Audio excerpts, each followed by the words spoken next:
Hi there, everybody. Welcome to another album review. My name is Christian Eschbach. It is Ozzy time. I think I'm going to try and do my best to try and go through the rest of the Ozzy catalog for anything I haven't covered so far. Weirdly, I have not covered any of the early stuff for Ozzy. I mean, like, we're talking Blizzard of Oz. This is my copy of Blizzard of Oz that I have owned since I first got a CD player back in high school. You can see it's been well traveled. I should put it in a new case. I got some extras kicking around. Released originally in 1981. This is the original compact disc release. So it is all the original members on it. I do know that when they did one of the remasters, I don't know which one, but one of the remasters, they switched out the bass and the drums. What was it? On this album, it would have been Bob Daisley and Lee Kerslick. If I remember the stories I've heard correctly. Both this one and the subsequent Diary of a Madman.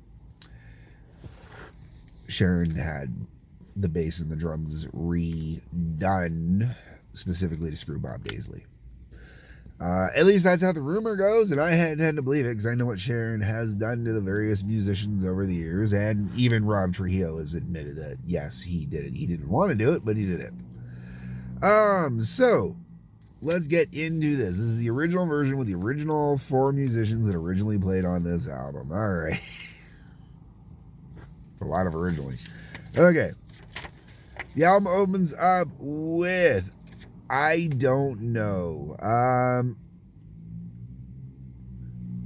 One thing I find really funny on here is there's no mention of who plays the keyboards or the synths on here.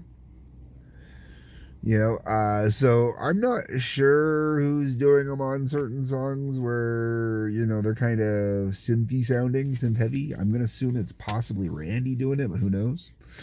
I'm not a big fan of I Don't Know, which opens this album, as I already mentioned. It's an okay tune. I liked it a lot better when I was younger than I do now. But it does open up this album perfectly. Then we go into what is probably Ozzy's biggest song solo, and that would be Crazy Train. A song that many people will tell you the first approximate minute-ish and the last minute-ish are about the best parts of the song, and then the middle section is just kind of like fluffy filler. Honestly, I love the intro, I love the exit, I love that big, heavy, I mean, the bass parts that are put down, they're so simple, so perfect, that boom, boom, boom, boom, boom, boom. And I mean, that opening bass part is just as recognizable as that. You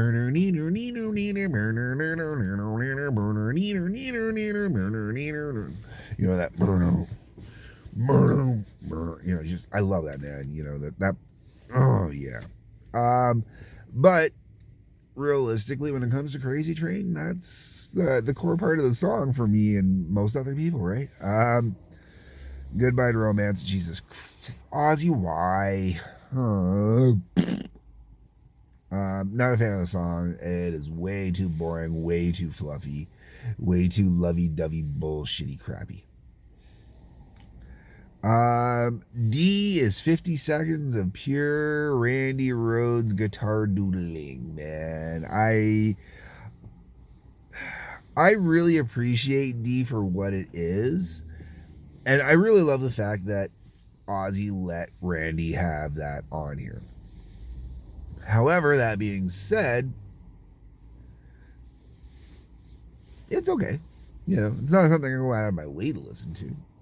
You know, if I got 50 seconds on a mixtape, I put that 50 seconds in, though. Suicide Solution. I was never huge on this one, and it's not anything bad, you know. Like, I'm not one of those up in arms kind of people that, you know, thinks that the song's all, you know, oh, praising suicide and saying, no, it's not. I get it. You know, Ozzy was huge friends with Bon Scott, and Bon Scott died. And that could even be one of the reasons why I'm not big on this. You know, like, this is a tribute to a man that, you know, was friends with Ozzy. Ozzy loved, Ozzy respected.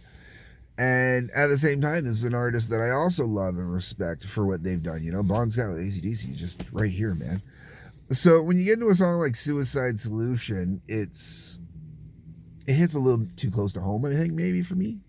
I think that's why I'm not as big on it. I've never been quite as big on it. Mr. Crowley. Okay, so going back to that keyboard thing I was talking about at the beginning of that. You know, I'm sure maybe it's somewhere deeper in the liner notes. There's not a lot in here. There is no, it's not. Yeah, like in the original liner notes. That's it. That's what I got, man. I got nothing. So I don't know who's doing the synths on that one, but they sound really great. They lead into it. Mr. Crowley is one of those songs I kind of go back and forth with over the years. There are points where I really like Mr. Crowley. There are points where I'm just kind of really bored of Mr. Crowley. And then I come back around and really like Mr. Crowley again. Right now I'm in my I like Mr. Crowley phase. Give me a couple months, I'll probably be back to Mr. Crowley's boring again. It happens. No Bone Movies. Okay, so this one's one of the ones I kind of actually, lyrically, the song's not great. Musically, though, man, it's got a great riff to it, man. I really dig the riffs on this. I really like where the song goes and how it plays out and all that fun stuff. It's really enjoyable. I just, lyrically, you know, it's kind of a Ozzy, you could have done better. Revelations Mother Earth. I appreciate this song a lot more now than I did when I was a kid. A lot more now than I did when I was a kid. But that being said, it's not a song I ever go out of my way to listen to. There is something kind of dark and ominous about it, which is kind of cool. And yet beautiful at the same time. And I really, musically, it's fantastic. Musically, absolutely fantastic. Lyrically, I have nothing really against it either. It's just, I don't know, maybe it's the vocals with the effects on it and stuff like that. It's a little too much after a while for me. I don't know.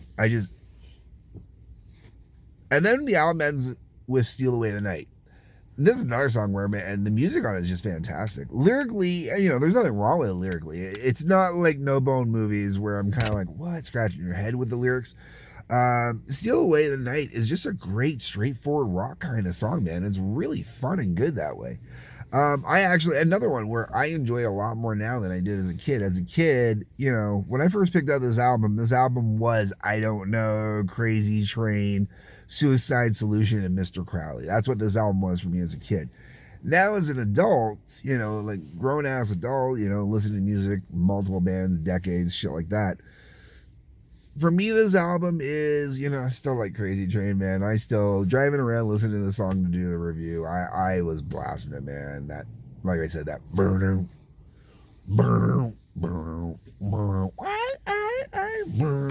nothing like having that blasting while you're driving down the road, man. Just cranked full throttle. And I'm not talking full throttle on the gas. I mean the music's cranked up on full throttle. But, you know, Crazy Train, Mr. Crowley, No Bone Movies, and Steal Away the Night is kind of where I'm at these days on this, man. It's kind of weird. I know I'm going to fluctuate, and at some point I'm going to want to put Suicide Solution back into that list, because it's just kind of one of those ones. But the whole way around with this album, I've gotten to the point where I don't understand why this album gets so much more praise than this album did. It took me forever to pick up this album because I only knew a couple of the songs off it, and the couple of songs I did know, like when you look at greatest hits albums and stuff like this, This album is represented infinitely more in a greatest hits album than this one does. And it doesn't make sense. It doesn't. Other than sticking to the line of greatest hits. Because this album is infinitely better than this one. I don't care what anybody says. Even the guitar work on this one is better than on this one, you know. This was Randy's warm-up album. This was Randy getting started. It's a real damn shame that we lost out on Randy beyond that. So yeah, that's those are my thoughts, my views, and my opinions on this album. I will be covering Diary of a Madman next. That is the next review, folks. So stick around for that one, and we'll get into that album. Let me know what your thoughts and views and opinions are on Blizzard of Oz. Am I being too hard on Blizzard of Oz? I mean, do you agree with me? Is it a little bit overhyped compared to other Ozzy albums? I mean, realistically, even compared to No More Tears, you know, I think Diary of a Madman is better than No More Tears, but I think No More Tears is better than this one. I will listen to No More Tears a hell of a lot more. Anyways, folks, once again, my thoughts, my opinions. Comments are for your thoughts and opinions. I am always interested in what people have to say. I always check the comments. Please feel free to leave comments. Also, hit the like button, subscribe button, bell for notifications. There's a couple links down there. Feel free to check those out. Otherwise, peace, love, take care.